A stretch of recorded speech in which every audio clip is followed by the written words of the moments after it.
But then when I saw Muslims bow and prostrate on the floor, verses and verses of every religious book that I had ever read started ringing off in my head, that this was the way men of God prayed. This is not prayer, because prayers are asking God for something. These people are worshiping God. So I said to myself that you've written this religion off way too easily. I thought I was a much more open-minded person than that, and I was ashamed of myself.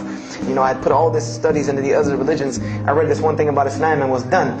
So I took the Quran home, opened the Quran, and I read the Fatiha, Surah Al-Baqarah. I started to read Surah Al-Imran that I had seen before. I started to see names like Abraham, Moses, David, Jesus, Yahya, Zechariah, Mary. And I said, I know all of these names, but there was something different about these people in this book. The prophets that I found in the Bible were people that were deplorable, of not very good character. These same men in the Quran were someone who were at the highest echelon of moral character and moral fiber. They were someone that was an example to be followed because they lived the message that they preached. Therefore, they were able to be followed and emulated. I would say I read the Quran entirely in 3 days, but that first night, after I had made it through Surah Al-Imran, my heart was already given to this book.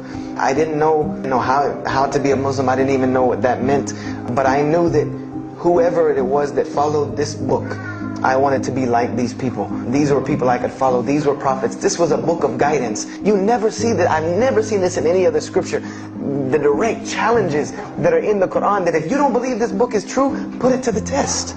Put it to the test. And this was something that was so astounding to me. God is telling you over and over again, if you don't believe this is the truth, test it. Bring me something else like it.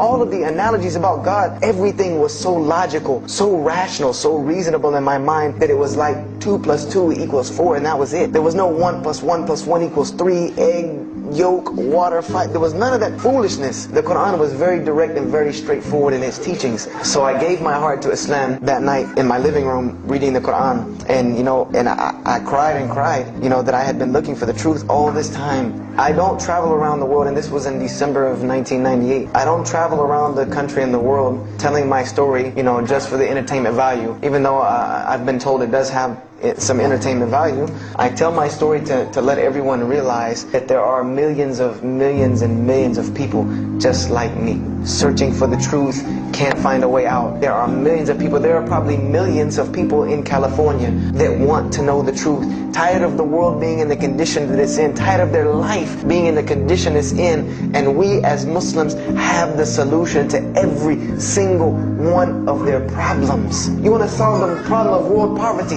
Islam has the answer. You want to fix the economic situation of this country? Islam could fix it tomorrow.